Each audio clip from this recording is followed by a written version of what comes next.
자, 오늘 시편 17편입니다. 시편에서 고통을 표현하는 그 단어, 그 다음에 그 내용이 다양하죠. 죄 때문에 수치심, 혹은 가난, 질병, 재난, 전쟁, 슬픔, 절망, 조롱, 이런 것들이 있습니다. 그러나 그 단어를 가지고 혹은 그 내용 자체만 가지고 쉽게 이렇다라고 단정할 수 없습니다. 왜냐하니까 시편에 있는 그 언어들이 은유적이기 때문에 그렇다라는 그 말씀입니다. 그러나 언제나 가장 큰 고통으로 다루어지는 것을 이렇게 보면 하나님으로부터 자신이 외면당하고 있다라는 것을 느끼는 그 상태, 그 공황 상태가 가장 큰 고통으로 늘 얘기하고 있죠. 그래서 저명한 구약학자인데요, 월터 브루그만은 그가 이렇게 얘기를 했어요. 바로 이런 상태가 바로 길을 잃어버린 상황이다라고 그렇게 얘기를 해요. 앞서 걸으시던 주님의 뒷모습이 늘 보였는데 그게 안 보이는 거예요. 그 안 보이니까 그 절망하는 것, 절망하는데요. 그 절망하는 것보다 더 곤란한 것은 없다라고 이 시편 150편의 이 시인들은 얘기를 하고 있습니다. 시편은 다른 사람의 이야기가 아니고 바로 우리들의 이야기예요. 비록 수천 년이 지났잖아요. 그래서 곰팡이 나는 노래이고 기도문이지만은 이들이 갔던 길과 우리가 가는 길이 다르지 않기 때문에 시편은 항상 우리들의 이야기다라는 그 말씀입니다. 제가 늘 자주 말씀드립니다만 신앙인은 곱게 포장되어 천국으로 들어가는 택배물이 아니에요. 살면서 세상 여기저기 널려있는 이런 돌뿌리 저런 돌뿌리에 차여 넘어지고 다치면서 생치기가 끊어지지 않는 그런 심령이 바로 신앙인이다라는 그 말씀입니다. 그래서 시편에 제 5권 되어 있잖아요. 5권으로 되어 있는데 제 1권의 이 시작이 탄원으로 시작하는 그 이유가 바로 여기에 있는 거예요. 사람이 살아가는 그 현실의 그 실체, 그것도 신앙인이 살아가는 그 현실의 실체, 그 시련의 그 자리를 차마 놓지 못하기 때문에, 벗어나지 못하기 때문에 탄원으로부터 시작한다라는 그 말씀입니다. 이들의 그 이야기를 이렇게 들어보시면요, 단순히 삶의 그 척박함 때문에 이 탄원하는 게 아니에요. 갑자기 어려운 일 당했다고 주님 날 구해 주세요, 그 얘기 하는 것이 아니에요. 세상 사는데 세상 살이가 너무 힘듭니다. 좀 쉽게 갈 수는 없습니까? 그렇게 탄원하는 것이 아니다라는 그 말씀입니다. 그러니까 이들이 탄원하고 애가를 부르는 것은 자기의 죄와 하나님을 알지 못하고 함부로 하나님을 말하는 그 세상에 대한 신앙인으로서의 그 슬픔을 그들은 늘 이야기를 하고 있는 거예요. 그래서 이 애가를 통해서, 탄식을 통해서 항상 이렇게 보시면요, 자신의 그 삶도 다시 낯설게 이렇게 다가오기도 하고, 자기가 지금까지 이렇게 고정시켜놨던 하나님에서부터 벗어나 낯선 그 하나님의 그 구원하는 모습들을 바라보면서 거기서 성찰도 하기도 하고, 거기서 더욱더 자신을 돌아보는 그런 기회를 얻기도 한다라는 그 말씀입니다. 그래서 시편을 읽는 이것을 가지고 나의 인생을 관조하거나 어떤 지적인 쾌감을 얻기 위하여 시편을 읽어서는 안 된다라는 그 말씀입니다. 항상 이 시편을 통해 가지고 우리들의 삶이, 우리들의 신앙이 생성되는 이 자리가 얼마나 어두운지, 죽음이 정말 판을 치는 그 세상인데, 그 세상 안에서 우리와 언약을 맺으신 주님이 얼마나 충실하게 우리를 이끌어 가시는지, 우리를 인도하시는지 그 부분을 살펴보기 위하여 우리가 시편을 본다라는 그 말씀입니다. 삶이 힘들다라는 것은 오히려 주님과 가까이 할 수 있는 기회라고 그렇게 느끼셔야 됩니다. 나중에 우리가 시편 찾아보면 시인이 그런 얘기를 하기도 합니다만은, 나무들 이렇게 가끔씩 보시면, 아니 교회 들어오시다가 여러분들 그 인도에 보면 그 작은 그 콘크리트의 그 빈틈이 끼어진 그 자리에서 이렇게 고기를 내밀고 있는 이 풀들, 꽃들을 볼 수 있잖아요. 그러니까 이 바람이 이제 거기에다가 그 씨를 떨어뜨려 줬고, 거기서 이제 자기의 삶을 시작하는데요. 그들이 거기서 삶을 시작할 때 이렇게 모습을 보면 귀엽고 꽃을 피워요. 그것을 보면 그만큼 자기 삶에 충실했다라는 것을 보여주고 있는 거예요. 예수 믿는 사람들이 어려움을 당했다면 그것은 우리로 하여금 그 어려움 속에서 사람이 그렇잖아요. 이 꽃들도 물 너무 많이 주면 뿌리가 썩어 죽어요. 그리고 물 너무 많이 주면 꽃도 안 피워요. 편하기 때문에. 근데 척박하면 그 척박함 속에서 그 뿌리를 깊이 내리고 또한 꽃을 피우는 것처럼 우리들에게 시련을 주고 우리들에게 어려움을 주는 것은 바로 주님의 그 사랑이 얼마나 깊은가라는 것을 알게 하기 위하여 그렇게 준다라는 그 말씀입니다. 그런 사람들이 당하는 그 삶의 현실이 바로 시편이다라는 그 말씀입니다. 우리가 걸어가는 길은요, 삶의 시련을 피해가는 그 우회 도로가 아니에요. 언제나 시련과 사실이 끊어지지 않는 길입니다. 그런데 이 길만이 하나님이 인정하신다 그랬잖아요. 이걸 갖고 예수님은 좁은 문, 좁은 길 이렇게 말씀했어요. 좁은 문으로 들어가서 좁은 길로 가는 그 길요. 주님께서는 여기만 생명이 있다라는 그 말씀해요. 사람이 원치 않는 길이에요. 찾는 사람이 없다라는 그 말씀을 통해서 사람이 찾지 않는 그 길 속에 생명이 있다라는 그 모습을, 그 이야기를 우리들에게 해주시고 친히 그 좁은 길로 들어가셨어요. 그러니까 이 주님을 따라 좁은 문, 좁은 길로 들어가지 않는 그 어떤 그 생명의 길도 없다라는 그 사실을 아셔야 돼요. 날마다 예수님 우리들의 목자입니다 라고 그렇게 얘기를 하잖아요. 이제 23편에 가면 그 유명한 시편 23편이 그 양과 목자 이야기 나오겠습니다만은 우리 양이잖아요. 목자가 가면 목자 뒤따라가야 된다라는 그 말씀입니다. 그 뒤따라가는 길 수월치 않겠죠. 목자는 어떻게 하든 그 양에게 가장 좋은 풀을 먹이기 위하여 그렇게 끌고 가는데요. 그 가는 길이 험할 수밖에 없는 거예요. 그런데 우리는 가는 길만 보고 지레 짐작해갖고 거기서 포기한다면 그 광야에서 결국 자기의 삶을 주님 따르는 것을 포기했던 그 이스라엘 백성과 같은 그런 결과를 낳을 수밖에 없다라는 그 말씀입니다. 지나가는 길이에요. 우리들의 목적지가 아니다라는 그 말씀이에요. 푸른 초장이 우리들의 목적지라고 생각하신다면 끝까지 목자 믿어봐요. 주님 믿고 따른다면 결국 우리가 도착하는 것이 바로 주님이 계시는 그곳이다라는 그 사실 잊지 않았으면 좋겠어요. 신앙인을 해갖고 좁은 길 걷는 것이 쉽겠어요. 어려워요. 외롭기도 하고 소외되는 그 느낌을 받기도 하고 그래서 때로는 그걸 못 견뎌가지고 주님 원망하기도 해요. 또 자기를 괴롭히는 사람들을 향해서 독서를 내뱉기도 하고요. 그런데 시편의 시인들은요, 그 절망 속에서도 자신이 가야 할 그 길을 끝까지 포기하지 않는 그 모습을 보여줍니다.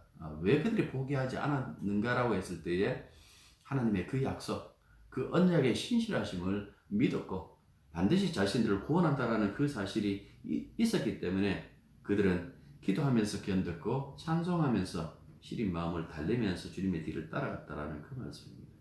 그래서 시편 읽어보시면 우리들의 고통은 기도의 소재이고 우리들의 이 고난, 시련은 기도의 제목인 것을 알 수가 있습니다. 자, 오늘 17편 우리가 읽었는데요. 표제에 보시면 다윗의 기도라고 이렇게 나와 있어요. 기도라고 이렇게 표제를 붙여놓는 것이 그렇게 많지를 않습니다. 이 시편은 자신의 무죄함을 여호와 하나님 앞에 아뢰려 성전에서 밤새도록 기도하고 하나님의 응답을 얻고 찬란한 아침 혹은 이 부활의 아침을 맞이하고자 하는 그 시인의 이 애가 기도다라는 그 말씀입니다. 여기 보면 눈동자도 나오고 쥐의 날개 8절 보시면 쥐의 날개도 나오고 그러잖아요. 이 쥐의 날개라고 했을 때에 성전 이렇게 그림 보시면 이 그룹들이 이 두 날개 이렇게 펴고 서로 이렇게 붙이고 있는 그 모습이 있잖아요. 그걸 가지고 이제 쥐의 날개라고 이렇게 얘기를 하면서 주님의 그 부활에 있는 것을 확신한 그 마음을 그렇게 표현하기도 하고 있다라는 그 말씀입니다. 자, 17편은요. 신명, 다시 말해서 여호와여 하고 이렇게 부르는 그걸 기준으로 세 단락으로 나누는 것이 가장 무난할 것 같아요. 자, 1절 보십시오. 여호와여 하고 시작하잖아요. 1절부터 5절까지요. 이렇게 한 단락 제1년으로 이렇게 잡고 그 다음 6절 보십시오. 하나님이여 라고 이렇게 얘기를 하잖아요. 여기서부터 12절까지를 두 번째 단락 제2연으로 이렇게 잡고요. 그 다음에 13절부터 15절까지 13절부터 여호와여 다시 이렇게 또 부르잖아요. 이걸 세 번째 단락 제3년으로 보면 되겠습니다. 첫 번째 단락에서는 하나님의 보호를 간구하는 그 기도하고 동시에 자신의 그 무죄 천명을 해요. 그래서 부르짖으면서 자기의 기도를 자기의 정직함을 들어달라고 그렇게 얘기를 하고 또 2절 보시면 주님의 공평한 눈으로 자신을 살펴달라고 그렇게 얘기를 해요. 또 3절 보십시오. 상반절 보시면 자신의 마음을 밤새 신문하듯이 샅샅이 캐보라 그렇게 얘기를 합니다. 그 다음에 하반절 보시면 자신의 그 입술이 얼마나 정직한가라는 것을 얘기를 하고 4절에서는 자기의 순종 그리고 5절에서는 자기의 삶의 발걸음이 주님의 뒤를 따라가는데 거기에 어긋나지 않았다라고 그렇게 얘기를 하고 있는 거예요. 이 첫 번째 단락에서 우리가 보는 것처럼 이건 어떻게 보면 굉장한 이 자신감이죠. 그러니까 예수님 말고 과연 이런 사람이 있을까 하는 그 생각이 먼저 들지 않습니까? 사실 성경에서 이 시인들이요 혹은 성경의 저자들이 자신의 무장을 주장할 때에 율법의 행위에서의 완전함이 아니에요. 항상 그 얘기를 할 때마다 그 부분을 뭘로 봐야 되는가 하니까 하나님과의 관계가 굉장히 중요하다고 말씀드렸잖아요. 그러니까 하나님과의 관계, 하나님의 사귐을 의미한다고 그렇게 봐야 되는 거예요. 예를 들어 가지고 동료 정치인들의 모함으로 사자굴에 던져진 다니엘이 살아나오면서 왕에게 했던 그 고백이 바로 이 말씀이에요. 왕은 만수무강하옵소서. 나의 하나님이 이미 그의 천사를 보내어 사자들의 입을 봉하셨으므로 사자들이 나를 상해하지 못하였사오니 이는 나의 무죄함이 그 앞에 명백함이오며 또 왕이여 나는 왕에게도 해를 끼치지 아니하였나이다 이렇게 얘기를 한다고요. 그러니까 이 얘기 속에서 나는 하나님 앞에도 왕 앞에도 죄를 짓지 않았습니다라는 그 이야기죠. 그러니까 다니엘이 자신의 그 무죄함을 그렇게 얘기했을 때에 이게 굉장히 중요하기도 하죠. 내가 무죄했기 때문에 내가 죄가 없었기 때문에 죽음을 피했다라는 그 얘기인데요. 여기서 말하는 내가 무죄하다라고 했던 그 이야기가 율법의 기준에서 자기의 의가 아니다라는 그 말씀입니다. 다니엘이 하는 것은 내가 하나님과의 그 바른 관계 속에 있었습니다라는 그 말로 받아들여야 되는 것이지 다니엘이 나는 하나님의 법에 따져봤을 때도 하나도 틀려먹은 것이 없는 나는 정말로 올바른 사람입니다 라는 어떤 그런 의미로 얘기한 것이 아니다 라는 그 말씀입니다. 신약으로 설명하자면 우리는 자기의가 아니잖아요. 그죠? 칭이라 그러잖아요. 그리스도 예수 안에 있기 때문에 의롭다고 칭함을 받아서 칭이라 이렇게 얘기를 해요. 그래서 전혀 다른 성격이죠. 율법의 완전한 그 자기의가 아니고 우리는 예수를 믿음으로 말미암아 주님의 그 은혜 안에서 의롭다함을 받는 거예요. 그래서 이걸 갖고 새 언약이라고 그러고 새 언약이 최종 언약이잖아요. 종말이니까 최종 언약인데요. 이 언약 속에 있는 것처럼 우리의 의로움은 항상 주님과의 관계 속에서 오는 것이지 우리 스스로 우리의 삶 속에서 의로움을 낼 수 있는 것이 아니다라는 그 말씀입니다. 그렇기 때문에 시인이 자신을 송두리째 이렇게 넣어놓잖아요. 내 눈을 보든지 내 입을 보든지 아니면 밤에 오셔가지고 죄인을 치유하듯이 내 죄를 사사시 뒤져보라는 그런 식으로 얘기했을 때에 그가 말했던 바는 다른 것이 아니라 내가 앞서가신 주님의 발자취를 따라가는데 그 따라감에 있어서 나는 주님의 발자취에서 벗어나지 않았습니다. 라고 그렇게 봐야 되는 거예요. 지금 시인에게 있어서 그가 옳다고 주장하는 기준이 무엇인가라고 했을 때에 주님의 발자취예요. 자기의 삶이 아니고 자기가 윤리적으로 도덕적으로 살아왔던 그 삶이 아니고요. 주님의 발자취가 바로 그에게 옳다고 주장할 수 있는 기준이 되었다라는 그 말씀입니다. 그래서 앞서서 1절부터 5절까지 했던 그 이야기는 내 마음은 언제나 주님에게 두었습니다. 나는 주님께 눈을 떼지 않았습니다. 나는 주님의 말씀에 귀를 막지 않았습니다. 앞서 가시며 이끄실 때에 때로 한눈 팔기도 하고 그러다 보니까 넘어지기도 했지만은 나는 지금껏 주님의 뒤를 따랐습니다 라는 그 의미로 받아들이셔야 되지, 그렇지 않으면 이 시인은 과된 망상증에 빠졌거나 아니면 극단적인 원리주의자, 원칙주의자여서 이 바리새파, 이 주님이 그토록 미워했던 그 바리새인이나 마찬가지다라는 그 말씀입니다.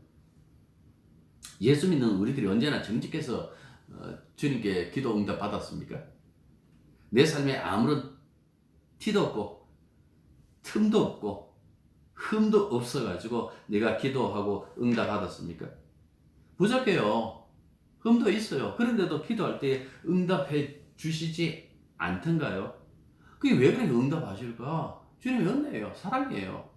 내가 내 사람이기 때문에 말을 듣고 응답한다라는 그 말씀입니다. 그러니까 우리가 일생에 기대하는 바는 율법으로 의로운 자가 아니에요. 이건 하나님께서 역시 마찬가지예요. 우리를 예수 믿는 사람으로 불러주셨는데 우리로 하여금 율법에 의로운 자 아니에요. 율법에 흠 하나 없는 그런 자로 우리를 부르신 것이 아니다라는 그 말씀입니다. 그러면요, 우리 예수님이 증인들을 불렀어요. 어떤 증인? 우리의 삶에서 얼마나 예수님이 필요한지 예수님의 필요를 세상에 사람들에게 알려주는 그 증인으로 우리를 부르시고 우리를 구원하셨다라는 그 말씀입니다. 그런 차원에서 1절부터 5절까지 보셔야 되는 거예요. 자, 두 번째 단락 들어갑니다. 하나님이 하고 시작하죠. 6절부터 12절까지. 여전히 6절 보시면 1절과 마찬가지로 귀를 기울여 나의 기도를 들어주고 응답해 달라고 그렇게 간청하고 있는 거예요. 시인의 간청은 세 가지입니다. 하나는 하나님께서 그에게 응답해 달라는 것, 6절 나오죠. 7절, 그래서 구원해 달라는 것, 나를 치는 자의 손에서 구원해 달라는 것. 그리고 8절 보시면 자기를 당신의 이 눈동자 같이 혹은 날개 그늘 아래에 보호해 주시고 숨겨달라고 그 얘기를 하고 있는 거예요. 왜 이렇게 부르짖는가 하니까 12절 보십시오. 원수들이 먹이를 노리는 사자, 그것도 젊은 사자, 힘이 얼마나 풀풀 날겠어요. 젊은 사자같이 자기를 먹이로 노리고 있기 때문에 숨겨달라, 그의 손에서 구해달라 라고 그렇게 얘기를 하고 있는 거예요. 9절과 10절에서는 그 얘기를 하죠. 그들이 자신의 목숨을 노리고 있다라고 그렇게 얘기를 해요. 이들을 어떻게 표현하는가 하니까 10절 보시면 교만으로 가득 찬 그 입, 이렇게 얘기를 해요. 이 교만으로 가득 찼다, 이건 나중에 뒤에서 다시 해석합니다만은 앞서서 1절과 3절 보시면 거짓 없는 입술, 3절에 죄를 짓지 않는 입, 이렇게 얘기를 하잖아요. 그러니까 자신은 주님 앞에 그렇게 아뢰는데 늘 교만한 그 마음, 교만이라는 것이 그랬잖아요. 하나님 없이 사는 것.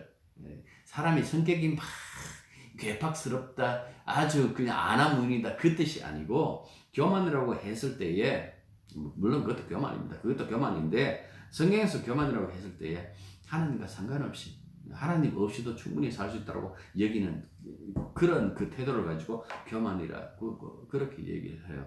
그러니까 이런 자들에게 나를 구해 달라고 두 번째 달라고 해서 그 얘기를 하고 있는 거예요. 그러면서 이 대적공을 통해 가지고 하나님의 길과 악인의 길이 다르다라는 것을 이렇게 나타나요. 보시면 7절 보시면 주님의 손은 구원하는 손이에요. 그죠? 근데 악인의 손은요, 사람을 치는 손이에요. 죽게 피하는 자들을 그 일어나 치는 자들에게서 오른손으로 구원하시는 주여, 이렇게 얘기를 했잖아요. 이 귀한 사랑이다, 이렇게 얘기를 하잖아요. 사람의 손은 사람을 치는 손. 하나님 손은 뭡니까? 구원한다라고 이렇게 얘기를 하고 있어요. 그 다음에 눈, 8절 보십시오. 주님의 눈은 뭡니까? 시인을 자신의 눈동자처럼 보호하죠. 근데 악인은요, 11절 보십시오. 이 악인의 눈은 시인을 파멸시키려고 노려보고 있잖아요. 또 7절 보십시오. 악인들은 시인을 치기 위해서 일어나요. 13절 보십시오. 주님은요, 그를 구원하기 위하여 일어서신다라는 그 말씀입니다. 9절 보십시오. 악인은 그를 죽이려고 둘러싸요. 8절 보십시오. 주님은요, 시인을 악인으로부터 숨기고 지키기 위해서 날개로 그를 둘러싸죠. 꼭 암탉이 이 병아리 이렇게 감싸듯이 그렇게 둘러싼다라는 그 말씀. 그래서 이 서로 대조하면서 이 두 가지 길에서 나는 누구의 길을, 사람의 길이 아니라 악인의 길이 아니라 하나님께 지금 의뢰하고 하나님을 바라보며 간구하고 있다라는 그 이야기를 12절까지 해주고 있습니다. 자, 마지막 세 번째 단락이 다시 여호와여 하고 시작하는 13절부터 15절까지예요. 여기서 시인은 주님의 구원을 다시 간청하죠. 악인에 대해서 여전히 애통해 해요. 그러면서도 최종적으로는 응답을 받고 주님을 주님을 직접 주님의 얼굴을 뵐 수 있다라고 그렇게 확신하고 있는 거예요. 재미나는 것은 시인이 14절의 악인을 보면 후손들에게 재물을 남겨주는 자로 이렇게 그려내고 있어요. 이걸 앞서서 제가 그 10절 보십시오. 그들의 마음은 기름에 잠겼으며 그들의 입은 교만하게 말하나이다. 그러니까 얼마나 부유한가라는 그 모습, 하나님 없이도 이렇게 부유할 수 있다는 것을 그들이 보여주면서 살았는데요. 이들의 그 잘못이 무엇인가라고 했을 때에 주님이 주신 그 재물을 가지고 자기 재물이냐 그 마음껏 쓰면서 결국은 어떻게 했다고요? 자식들에게까지 남겨주는 그 모습을 가지고 이 심판받아서 마땅하다라고 그렇게 얘기를 하고 있어요. 그런데 자식에게 재산 남겨주는 것이 교만한가? 라는 것을 따지기 전에 이 14절이 본문 비평상 많은 문제를 안고 있다고 그래요. 그래서 이 상반절과 하반절이 누구를 가리키느냐에 따라서 해석이 아주 달라지는 거예요. 이렇게 해석하는 사람도 있어요. 주의 손으로 그들을 죽이소서. 오 주여 그들을 세상에서 멸하소서. 그들의 재물을 산자로부터 멸하소서. 그러나 당신의 보배로운 자 그들의 배를 채우시고 아들들이 만족하고 그들은 그들의 남은 것을 그들의 자손에게 남겨주리이다.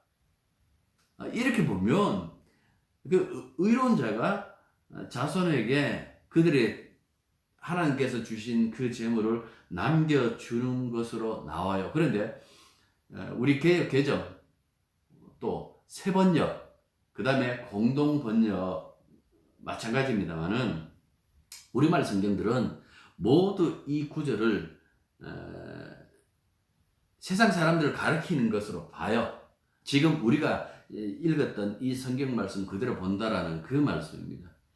자, 다시 보십시오. 여호와여 이 세상에 살아가는 동안 그들의 분깃을 받은 사람에게서 주의 손으로 나를 구하소서. 그들은 주의 제물로 배를 채우고 자녀로 만족하고 그들의 남은 산업을 그들의 어린 자녀들에게 물려주는 자니이다. 굉장히 이렇게 날카롭게 이렇게 비판하고 있다고요. 이건 나중에 79편에서 다시 한번 이런 모습이 나와요. 왜 이렇게 자기의 우리 자식들에게 남은 집이라도 물려주는 것, 네? 그게 자연스럽지 않습니까? 그 자연스러운데 이게 죄인가라고 했을 때에 여러분들 이 부분을 생각해 보십시오. 지금 이 상징적이다 그랬잖아요. 은유적이다 그랬잖아요. 무엇을 얘기할까라는 것을 가만히 생각해 보십시오. 신앙인이 자식에게 물려줘야 될 것이 무엇일까요? 쉐마 이스라엘 기억나세요? 신명기 6장 뭐라고 얘기를 했습니까? 하나님은 한 분이시다. 네 모든 것을 다해서 사랑하라. 그렇게 얘기를 했잖아요. 그것 때문에 부모가 있고 그것 때문에 부모를 세웠다라고 얘기를 하잖아요. 그러니까 자식에게 미래를 물려주는데요. 자식에게 미래를 뭐로 물려주는 거니까 주님으로 물려주는 거예요. 왜? 주님은 어제나 오늘이나 영원토록 동일하신 분이기 때문에 주님을 물려줘야 되는데 주님을 물려주지 않고 언제든지 잠언서나 뭐 이거 보면 있잖아요. 재물이라 하는 것은 이거 언제 날개치면서 도망가버리는 독수리와 같다라고 그렇게 얘기를 하잖아요. 그러니까 이 세상에 영원하지 않는 것을 가지고 돈에게 자식의 미래를 맡겼다라는 것이 죄라는 이야기예요. 아시겠어요? 예. 돈은 믿어도 예수는 못 믿겠다고 했던 자들이다라는 그 말씀입니다.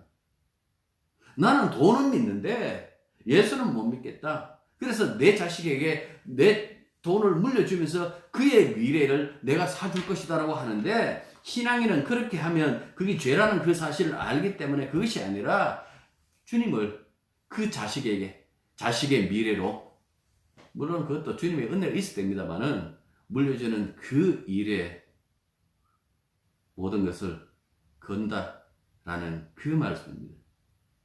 그래서 지금 세상 사람들의 죄를 이렇게 표현하는 거예요. 아시겠어요?